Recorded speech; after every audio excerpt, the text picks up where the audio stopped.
신실하신 하나님의 자녀로 돌아오라 라는 말씀의 제목으로 함께 은혜를 나누겠습니다. 한국 컬링 선수들이 선전하게 되면서 우리 한국 전역에 이 컬링이라고 하는 스포츠가 신드롬을 일으키기 시작했습니다. 그래서 사람들은요, 빗자루 비슷한 것만 봐도 막 문지르라고 그래요. 지금 우리 교회도 빗자루가 남아있을지 모르겠지만, 그냥 비슷한 것만 봐도 막 비벼대기 시작합니다. 근데 더 재미있는 사실은 뭐냐면요, 유행처럼 번진 구호가 있었습니다. 김은정이라고 하는 선수가 그 스톤을 던지면서 구호를 외치는데, 영미, 안 돼! 가자! 그 영미라고 하는 그 친구 이름을 그렇게 외쳐요. 그래서 일부 예배 때는 참 재밌었습니다. 마침 우리 교회 김영미 권사님이 앉아 계시더라고요. 그래서 영미를 많이 연호했습니다만, 그래서 많은 사람들이 막 영상도 막 찍어 올려요. 헤어스타일 똑같이 만들고 안경도 쓰고, 스톤이 없으니까 여러분 그 로봇 청소기 알죠? 로봇 청소기로 싹 밀면서 그 흉내를 내는 거예요. 너무너무 재미있더라고요. 근데 참 놀라운 사실은 뭐냐면, 똑같은 영미를 외치는데도 다 다른 의미가 있다는 거예요. 영미 하면 또 어떤 신호가 있고, 영미 하면 또 어떤 신호가 있고, 영미 하면 또 다른 신호가 있고. 근데 웃기는 건 뭐냐면, 같은 팀 안에서 팀원들은 다 알아먹는다라는 거예요. 다 알아듣는다라고 하는 얘기입니다. 오늘 하나님께서 아미떼 아들 요나에게 말씀을 주십니다. 그것이 좋은 말씀이든 불편한 말씀이건 하나님의 자녀에게, 특별히 선지자에게 명령하신 말씀이었어요. 하나님의 말씀은요, 변함이 없고 언제나 우리에게 양약이 됩니다. 그것이 좋은 말씀이든 불편한 말씀이든 하나님의 말씀에 순종하는 것, 잘 듣는 것이 바로 이스라엘 백성들의 정체성이었어요. 하나님의 백성다운 모습은 하나님의 말씀을 귀담아 잘 듣는 것입니다. 그 말씀이 어떤 말씀이든 우리가 믿음으로 아멘하며 순종하면 하나님의 선한 계획 가운데 우리는 선한 목적으로 나가게 되는 거예요. 오늘 요나도 그 말씀에 순종해야 됐습니다. 그런데 그 말씀 속에 온전히 순종하지 못했습니다. 저는 이 컬링 선수들을 보면서 이렇게 알아먹고 알아듣고 또한 소통을 하는 모습이 너무나 아름다웠어요. 하나님께서도 우리 하나님의 백성들과 소통하기를 원하실 거예요. 하면 어로 알아들을 수 있는 기가 막힌 소통이 이루어지기를 주님은 간절히 원하고 계세요. 그래서 양은요, 목자의 음성을 잘 알아먹게 되어 있습니다. 하나님의 심정을 잘 알고 하나님의 말씀에 순종하는 것이 바로 양의 모습이라고 하는 거예요.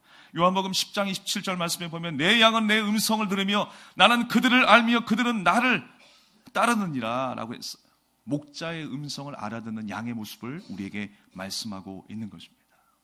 오늘 본문의 말씀은 요나의 말씀이에요. 너무나도 잘 아시는 말씀이죠. 저도 어렸을 때에 평범하게 이야기로만 듣다가 갑자기 어떤 한 집사님이 요나에 대한 설교를 하시는데 융판 설교를 하시더라고요. 그 당시만 해도 이 미디어가 발달하지 못했기 때문에 융판이라고 하는 종이 인형 그냥 하나 붙이는 건데, 그 당시에는 얼마나 센세이션이 되었는지 몰라요. 충격적이었습니다. 어떻게 하나님의 말씀에 불순종하는 요나, 어떻게 불순종할 수 있지? 그리고 엄청난 크기의 그 물고기 그림, 그리고 엄청나게 위협적일 정도의 그 공포의 풍랑, 그 그림을 보면서 정말 충격적이었어요. 근데 안타까운 것은 뭐였냐면, 나중에 기억나는 것은 물고기 사이즈가 요나보다 이만큼은 컸다라고 하는 것밖에 기억이 안 나더라고요. 풍랑이 이런 모양으로 요나를 덮쳤다, 배를 덮쳤다라는 것밖에 생각이 들지 않더라고요. 물론 그 속에서도 우리가 깨달은 바가 크고 그 속에서도 얻은 교훈들이 참 많이 있습니다. 그런데 우리가 이런 식으로 성경을 이해하는 그런 습관들이 몸에 배다 보니까 항상 사건 중심의 이야기, 스토리 중심의 이야기, 내가 원하는 어떤 이야기만 딱 끄집어내서 이해를 하는 거예요. 여러분, 우리가 영화를 볼 때도 마찬가지입니다. 감독이 영화를 제작을 하잖아요. 그러면 감독이 의도하는 그 바가 있어요. 우리는 항상 이야기가 어떻게 전개되다가 다 지지고 볶아다가 결론은 해피엔딩으로 끝나기를 원해요. 그런데 감독의 의도는 다른 데 있어요. 해피엔딩으로 끝나든 새드엔딩으로 끝나든 감독이 원하는 메시지가 있어요. 그것을 읽을 줄 알아야 한다는 거예요. 그래서 영화라고 하는 것은요, 종합 예술입니다. 마치 영화 감독처럼 이야기해서 죄송합니다만, 그래서 영화 안에는요, 음악도 있고 미술도 있어요. 여러 가지 영상과 여러 가지 사운드, 모든 것이 복합적으로 이루어져 있어요. 그러니까 한꺼번에 다 볼 수 있어야 우리가 영화를 누리는 것이죠. 그런데 우리는 항상 1분만 보는 거예요. 아, 이야기 스토리가 끝내주는구나. 야, 저 배우 끝내주게 잘생겼네. 끝내주게 예쁘게 생겼네. 야, 이 러브라인이 이렇게 형성되는구나. 그것만 본다라는 거예요. 저도 예전에 학부 시절에 그 영화 평론 시간이 있었는데 영화 한 편을 보고 함께 이야기를 나누는 시간이 있었어요. 근데 그 교수님이 어떤 영화를 보여줬냐면 2001 스페이스 오디세이라고 하는 영화를 보여줬어요. 그리고 영화 감독 한 분을 모셔오더라고요. 토론을 한 거예요. 그 영화를 왜 보여줬냐면 영화 감독 사이들에서는 영화 광들에게는 그 영화가 정말 기가 막힌 영화라는 거예요. 1968년도에 제작된 영화인데 지금 봐도 손색이 없는 기가 막힌 영화라는 거예요. 그리고 모든 영화인이라면 그 영화를 꼭 봐야 한다는 것이죠. 그래서 저도 그 영화를 유심히 잘 봤습니다. 졸려서 죽는 줄 알았습니다. 그런가 했더니 여러분, 우주에서 뭘 할 수 있겠어요? 우주선이 우주를 항해하는데 가만히 슬로우 모션으로 가잖아요. 이러고 10분 동안 있다고 생각해 보세요. 10분 이상을 그냥 가만히, 지금도 지루해하시면서. 근데 그 영화가 그렇게 막 극찬을 받을 만큼 좋은 영화인가? 나는 아닌 것 같은데 감독들은 기가 막힌 영화라는 거예요. 그런데 제가 두 번째 볼 시간이 있었어요. 그때는 다르게 보이더라고요. 왜냐하면 좀 설명을 듣고 감독이 그렇게 강조하는 부분들을 애써서 귀 기울이고 눈을 뜨고 보니까 조금씩 보여지더라고요. 야, 이 사람이 이렇게 색깔을 이용했구나. 68년도임에도 불구하고 지금과 같은 그런 기계 장치와 그런 배경들을 사용해서 이렇게 만들었구나 라고 하는 사실을 종합적으로 생각해서 보니까 다르게 보이더라고요. 아, 이 사람이 이야기하는 것이 강조하는 부분이 바로 이런 부분이구나 라고 하는 사실을 깨닫게 되었습니다. 우리가 하나님의 말씀을 읽을 때, 특별히 오늘 요나의 말씀, 물고기만 기억하면 큰일 납니다. 풍랑만 기억하면 큰일 납니다. 니느웨가 금식하고 회개하고 주님 앞에 눈물로 기도하고 예배했다. 그것도 중요하겠지만 더 강조하는 메시지가 있어요. 그것은 바로 요나에게 주시는 메시지예요.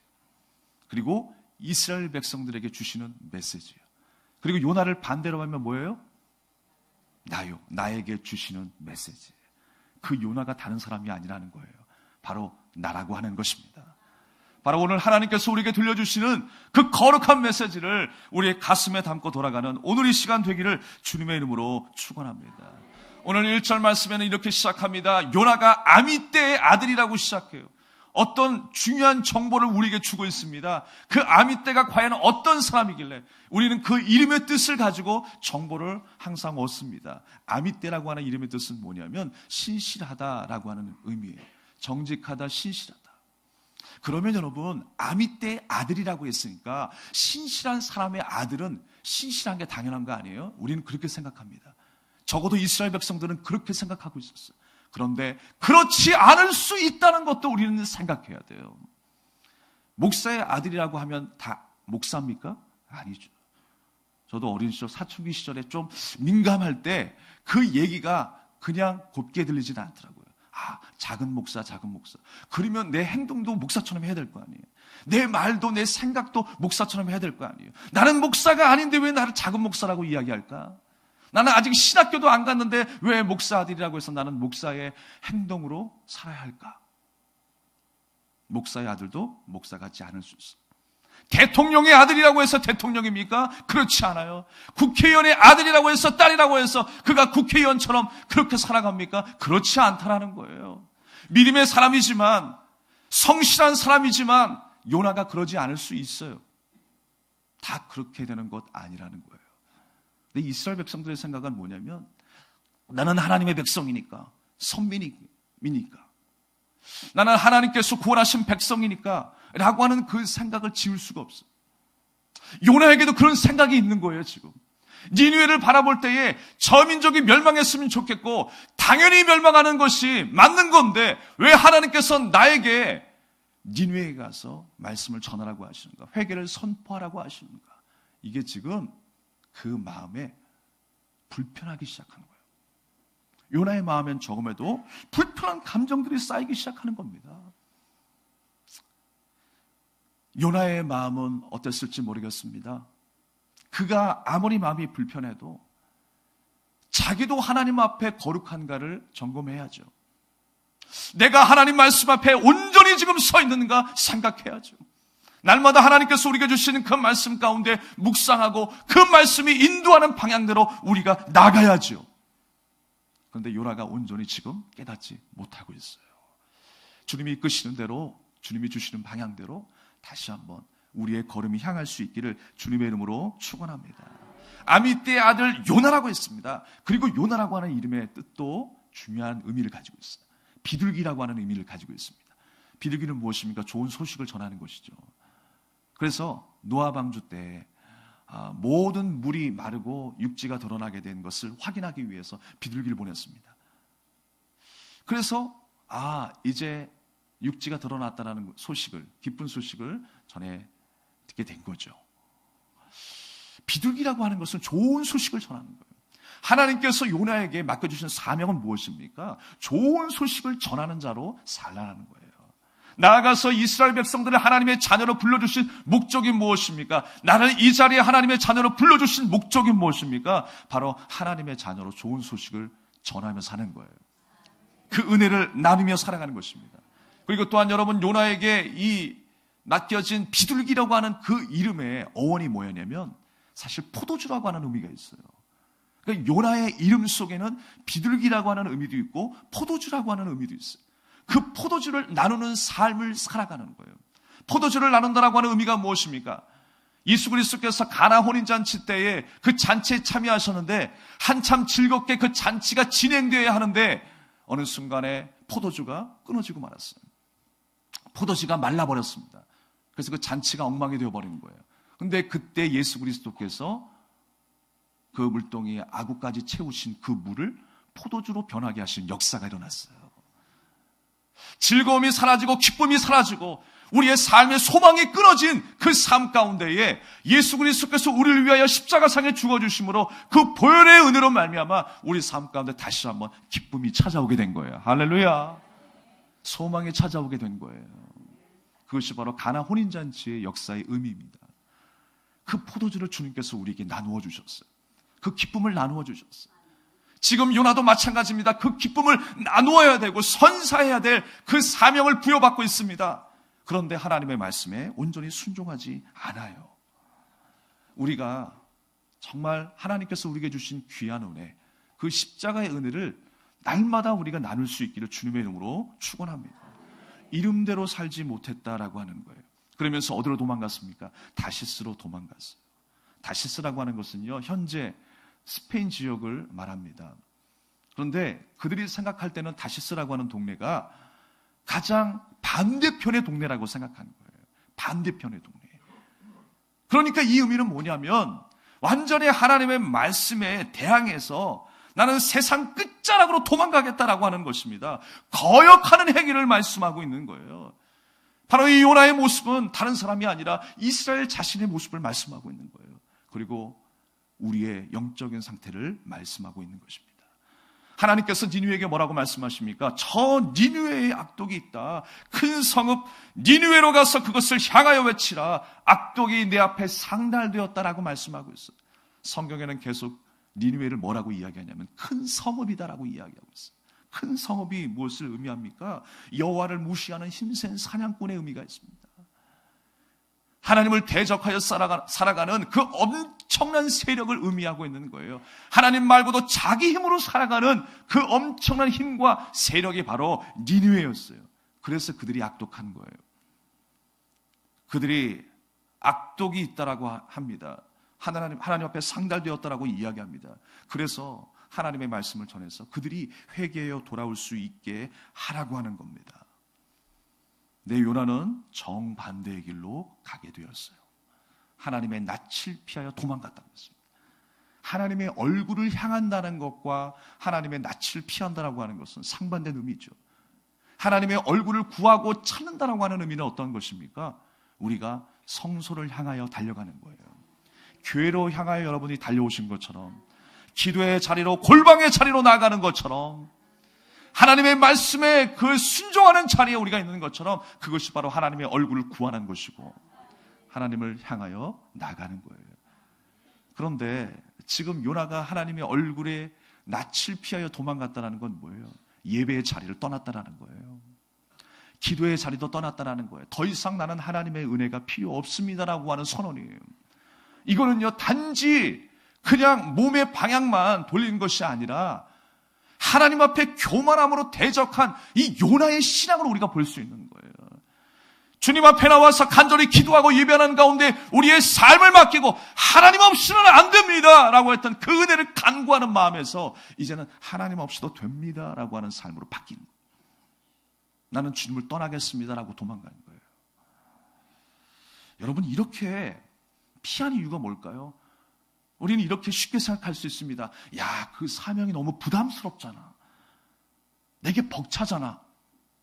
내가 감당하기가 너무나 두려우니까, 벅차니까. 그래서 요나가 도망갔다? 과연 그럴까요, 여러분? 요나의 마음은요, 그런 마음이 아니었어요. 요나의 마음은 두려운 마음보다 싫은 마음이 더 큰 거예요. 하나님의 그 말씀이 지금 내 마음에 들지 않는 거예요. 여러분, 내 마음속에 기쁨이 있잖아요. 확신이 있잖아요. 조금 힘든 일들도 감당해냅니다. 목에 칼이 들어와도 감당해냅니다. 기쁨과 확신과 소망이 없기 때문에 그 일들 가운데 무너지고 포기하는 거예요. 요나의 마음이 부담스러워서가 아닙니다. 그 일이 감당하기 버거워서가 아니에요. 그 니느웨 가는 그 자체가 싫은 거예요. 왜냐하면 니느웨는 우리 민족을 해롭게 하는 민족이기 때문에. 그 대강성 국가였던 니느웨, 아수르 민족이 더 강해지면 안 되기 때문에. 그런데 하나님께서는 저 민족을 그냥 내버려도 이거 말도 안 된다는 거예요. 받아들이기가 지금 힘든 거예요. 아니, 그렇게 할 수 없다는 거예요. 그래서 요나가 그 말씀에 반역하고 도망가는 거예요. 그러니까 이것은 부담을 넘어서 철저히 하나님의 말씀에 거역한 것입니다. 우리가 하나님께서 우리에게 거룩한 부담감을 주실 때, 감동을 주실 때 내가 싫어서가 아니라 우리는 정말 그 말씀 속에 기쁨으로 아멘하며 순종해야 할 줄로 믿습니다. 그것이 맞는 거죠. 우리가 부담스럽다고 해서, 우리가 힘들다고 해서, 내가 감당하기가 지금 모든 상황 속에서 어렵습니다라고 할 때에 가만히 내 마음속을 더 깊이 들여다보십시오. 더 깊숙한 내 마음속을 한번 들여다보십시오. 그리고 한번 솔직히 뒤집어 보세요. 정말 부담스러워서일까? 아니면 싫어서일까? 우리가 정말 우리의 마음이 하나님 앞에 정직함으로 올려드려지기를 원합니다. 부담스러운 것은 우리 파트가 아니고요, 하나님 파트예요. 하나님께서 해결하시고 하나님께서 인도해 가시는 부분이지, 그 부담스러운 부분은 내 파트가 아니에요. 근데 내가 가지고 있는 파트가 뭐냐면 싫다라는 거예요. 못하겠다라는 거예요. 안 하겠다라는 거예요. 하나님 빠이빠이라는 거예요. 그것은 여러분, 니느웨가 악독을 행하는 것 이상으로 주님 앞에 범죄하는 것입니다. 우리가 싫어함에, 좋아함에, 유무에 상관없이 하나님의 인도하신 길이라면 기쁨으로 자원하는 마음으로 따르는 저와 여러분이 되기를 주님의 이름으로 축원합니다. 오늘 요나는요, 니느웨 사람들의 사악함을 알고 있었습니다. 그래서 마음이 더 불편했던 거예요. 하나님의 말씀이 그 마음속에 담을 수가 없었습니다. 왜냐하면 여전히 요나는요, 하나님의 선민이었거든요. 나는 할례받은 민족이고 하나님의 백성인데 어떻게 저 사람들과 비교가 될 수 있는가? 지금 뭔가 지적하면서 자기는 자기의 모습을 보지 못하고 있는 거예요. 내 신앙의 정도를 지금 생각하지 못하고 있는 거예요. 마치 바리새인들의 기도와 같습니다. 하나님 감사합니다. 근데 무엇 때문에 감사해요? 여러분, 우리 안에 감사의 제목이 많습니다. 근데 바리새인이 어떻게 감사한 줄 아세요? 저 세리들과 같지 않아서 감사해요. 창기들과 같지 않아서 감사해요. 그러니까 예수님 뭐라고 하세요? 예이 회칠한 무덤들아 라고 이야기하시죠. 독사의 자식들아 라고 이야기를 하는 거예요. 사랑하는 여러분, 우리는 하나님의 백성이라고 하는 타이틀만 가지고 있으면 안 됩니다. 우리의 속성이 하나님을 닮아가는 주님의 자녀로 서야 할 줄로 믿습니다. 바리새인과 같은 신앙이 아니라, 요나 같은 신앙이 아니라, 이스라엘 같은 신앙이 아니라 다시 한번 신실하신 하나님을 닮아가는 진정한 주님의 자녀의 모습으로 거듭나는 저와 여러분 되기를 주님의 이름으로 축원합니다. 그래서 이스라엘 백성들을 부르신 목적은요, 세계의 복음을 증거하고 하나님의 영광을 드러내는 데 있죠. 기쁜 소식을 전하는 데 있어요. 우리를 부르심도 마찬가지라고 합니다.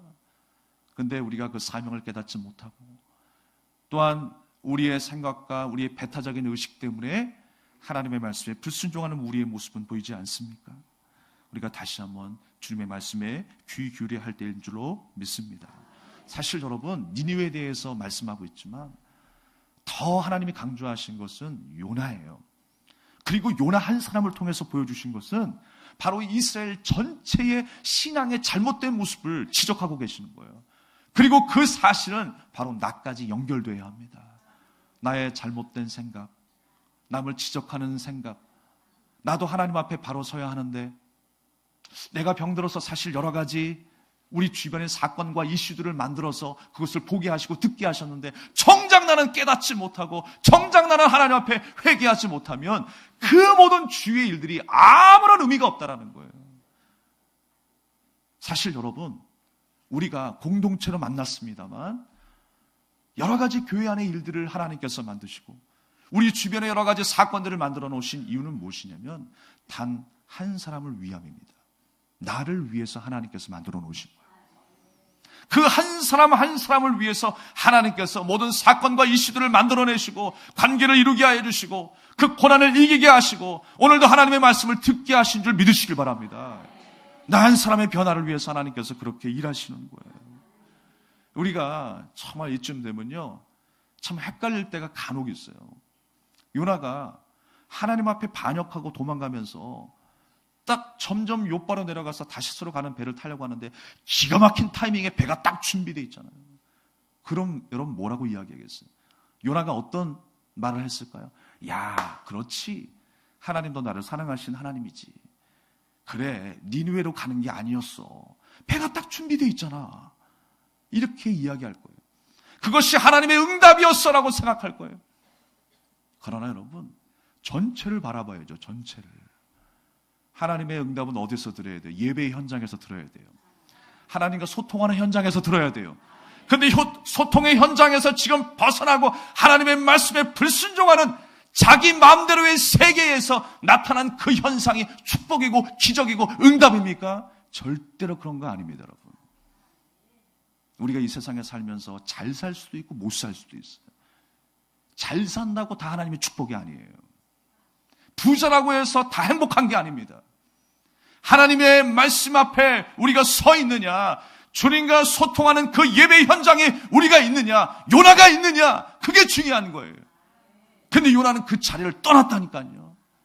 기가 막힌 타이밍이 아니에요, 이거는. 성경에서 시간은 두 가지로 이야기합니다. 카이로스와 크로노스. 일반적인 지금 1초, 2초가 흘러가고 있는 이 시간이 크로노스예요. 그런데 하나님의 때에 하나님의 방법으로 역사하시는 그 시간이 카이로스예요. 우리는 아직 멀었고 모든 게 다 끝난 것 같고 이제는 우리의 희망이 없다, 소망이 없다라고 할 때에 하나님은 역사하실 수 있어요. 하나님은 고치실 수 있는 거예요. 변화시킬 수 있는 거예요. 뒤집을 수 있는 거예요. 역전의 하나님이 우리 하나님이십니다. 그게 바로 하나님의 시간이에요. 근데 우리가 우리 생각대로 그 시간을 정하려고 합니다. 이게 기적이고 이게 축복이래요. 마침 배가 나타났으니까 하나님이 나를 사랑하시고 하나님께서 예비하신 배라고 그렇게 만들어버리는 거예요. 우리는 다시 한번 하나님의 세미한 음성에 귀를 기울여야 할 줄로 믿습니다.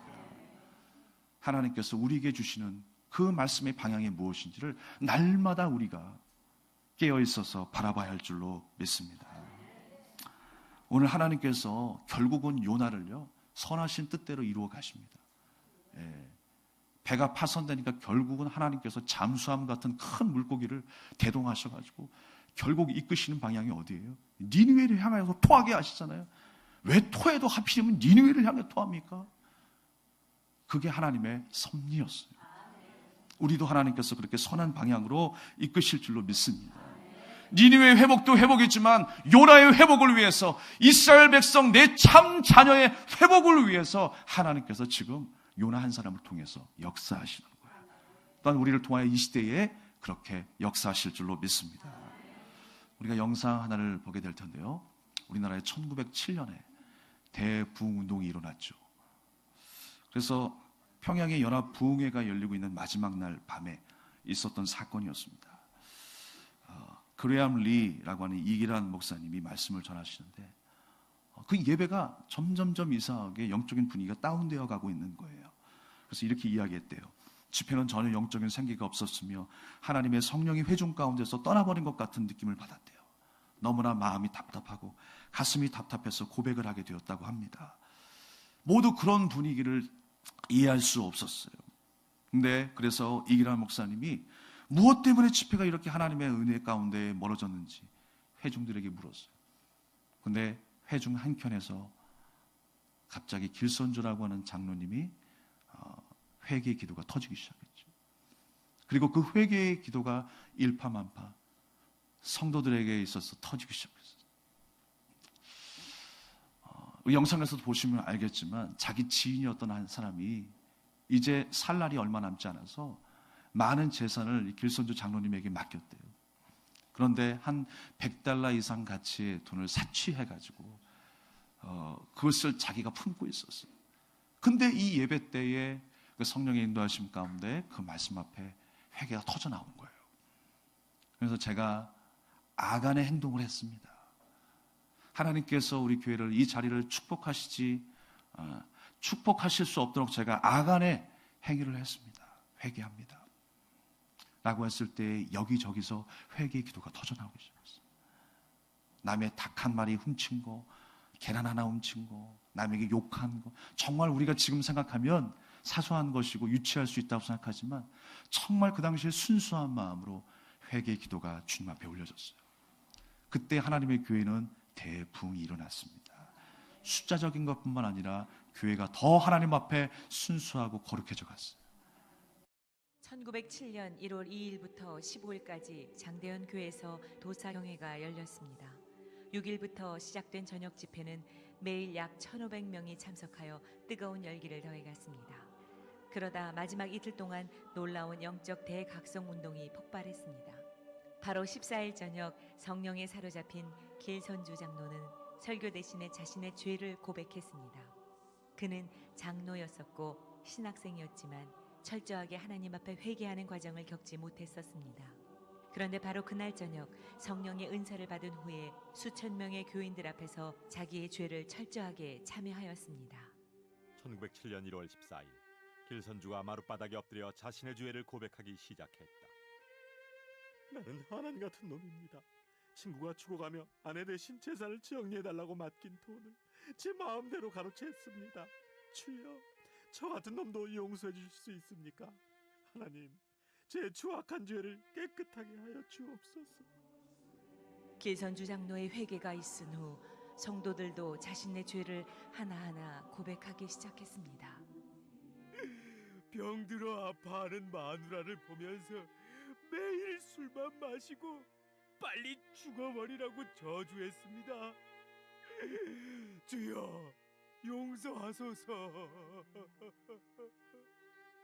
하나님, 저는 제 욕심 때문에 첩을 둘이나 두고 아이들과 마누라 생각은 전혀 하지도 않았습니다. 하나님이 싫어하시는 일을 일삼았습니다. 용서해 주소서. 하나님, 성교사님의 돈을 14전이나 훔쳤습니다. 절 용서해 주세요. 예배당은 성령의 강력한 임재와 통회의 역사로 가득 찼습니다. 그중 600명의 사람들은 다음날 새벽 2, 3시까지 밤새도록 가슴을 치며 자기 죄를 회개하느라 아우성을 쳤습니다. 이 회개의 운동이 시작되면서 드디어 성령의 대부흥 운동이 일어난 것입니다. 장대현 교회에서 모인 지난밤 집회는 최초의 실제적인 성령의 권능과 임재의 현시였습니다. 우리 중 아무도 지금까지 이전에 그 같은 것을 경험하지 못했으며 우리가 웨일즈, 인도 등에서 일어난 부흥운동에 대해 읽었지만 성령의 역사는 지금까지 읽었던 그 어떤 것도 능가할 것입니다. 놀라운 성령의 역사는 다음날 15일에 더욱 강하게 나타났습니다.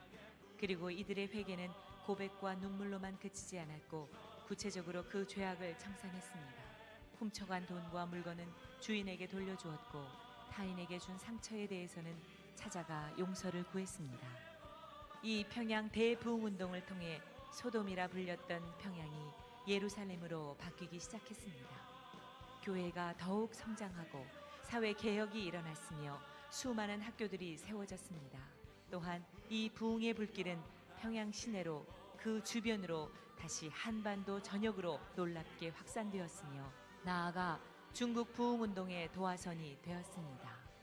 100여 년 전 한 사람의 진심 어린 회개가 작은 불꽃이 되어 평양 대부흥의 불을 지폈듯이 오늘 바로 내가, 바로 우리가 작은 불꽃이 되기를 소원합니다.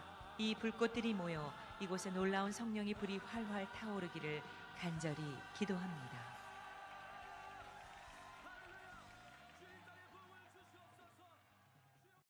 부흥의 핵심은 무엇입니까? 부흥의 핵심은 숫자의 확장이 아닙니다. 부흥의 핵심은 회개입니다. 지금 여러 가지 회개의 제목들이 많이 나왔죠. 우리가 하나님 앞에 회개해야 될 여러 가지 제목들이 많이 있을 거예요. 그럼 여러분, 사람을 죽이고 회개해야 그것만 뜨거운 무거운 회개입니까? 그렇지 않아요. 어린아이의 회개도 하나님 앞에는 기뻐 받으신 회개예요. 하나님, 제가 욕을 했어요. 제 동생을 때렸어요. 미워하는 마음을 가졌어요. 그 마음도 하나님이 받으시기는 똑같은 회개인 것입니다. 회개의 진정한 의미가 뭐예요? 내가 지금까지 내 주인으로 살았다는 게 문제예요. 그런데 내가 하나님 앞에 종이 되겠습니다. 하나님 앞에 낮아지겠습니다라고 하는 진정한 회개, 그게 진짜 회개예요. 오늘 다 같이 여러 가지 기도 제목을 가지고 나왔지만, 회개의 제목을 가지고 나왔지만, 다 같이 하나님 앞에 그렇게 종된 모습으로 서게 된 거예요. 우리 오늘 이 시간, 오늘 이 말씀을 기억하시면서 하나님 앞에 회개하는 시간을 좀 갖겠습니다. 그냥 이벤트로 우리가 한번 그런 시간을 갖자가 아니라 이것이 바로 우리의 삶의 도화선이 돼서, 우리 베델교회의 부흥의 도화선이 돼서 날마다 새로워지고 변화되고, 여러분의 삶이 날마다 주님의 인도하심 속에 새롭게 되고 부흥하는 그런 역사와 은혜가 있게 해달라고 우리 간절히 우리 이 찬양을 드리고 함께 기도하겠습니다. 우리 먼저 찬양을 드리고 기도하겠습니다. 주 나의 모습 보내 상한 나의 맘 보시네. 주 나의 눈물 안에 홀로 울던 맘 아시네.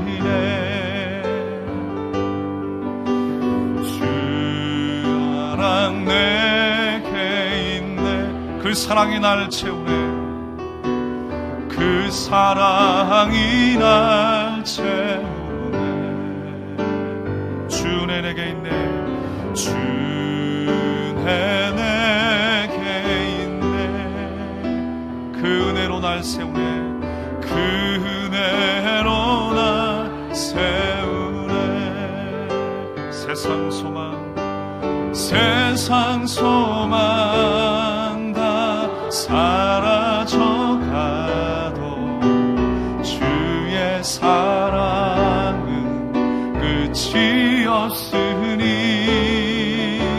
살아가는 이 모든 순간이 주 은혜임을 나는 믿네. 처음부터 다시 한번 찬양하겠습니다. 주 나의 모습 보내 상한 나의 맘 보시네. 상한 나의 맘 보시네. 주 나의 눈물 안에 주 나의 눈물 안에 홀로 울던 맘 아시네. 홀로 울던 맘 아시네. 주 사랑 내게 있네. 주 사랑 내게 있네. 그 사랑이 날 날 채우네. 주은혜 내게 있네. 그 은혜로 날 세우네. 그 은혜로 날 세우네. 세상 소망 사라져가도, 세상 소망 다 사라져가도 주의 사랑은 끝이 없으니 살아가는 이 모든 순간이 주 은혜임을 나는. 세상 소망 사라져가도, 세상 소망 다 사라져가도 주의 사랑은 끝이 없으니 살아가는 이 모든 순간이 주 은혜임을 나. 다시 한번 세상 소망 사라져가도, 세상 소망 다 사라져가도 주의 사랑은 끝이 없으니 살아가는 이 모든 순간이 주 은혜임을 나는 믿네. 주 은혜임을 나는 믿네. 나는 믿네. 다시 한번 주 은혜임을 나는 믿습니다. 주 은혜임을 나는 믿네. 다 같이 기도합시다. 하나님, 오늘도 하루를 살아감이 그냥 저의 힘인 줄 알았습니다. 우리 앞에 벌어지는 일들이 그냥 우연인 줄 알았습니다. 그러나 하나님의 은혜가 나와 함께하고 있음을 다시 한번 깨닫게 되었습니다. 주님의 은혜 아니면 나의 걸음이, 나의 손길이 아무것도 소용이 없음을 저는 다시 한번 깨달았습니다. 날마다 하나님 앞에 바로 서는 주님의 자녀가 되게 하옵소서. 하나님의 말씀에 반응하는 주님의 자녀가 되게 하여 주시옵소서. 하나님의 말씀에 순종하는 자가 되게 하여 주시옵소서. 하나님의 말씀에 생명이 있고 능력이 있음을 기억하게 도와주시고, 예배의 자리에서 하나님의 음성을 듣게 하시고, 기도의 골방에서 하나님의 음성을 듣게 하여 주시옵소서. 우리 주 한번 외치고 간절히 기도하겠습니다. 주여!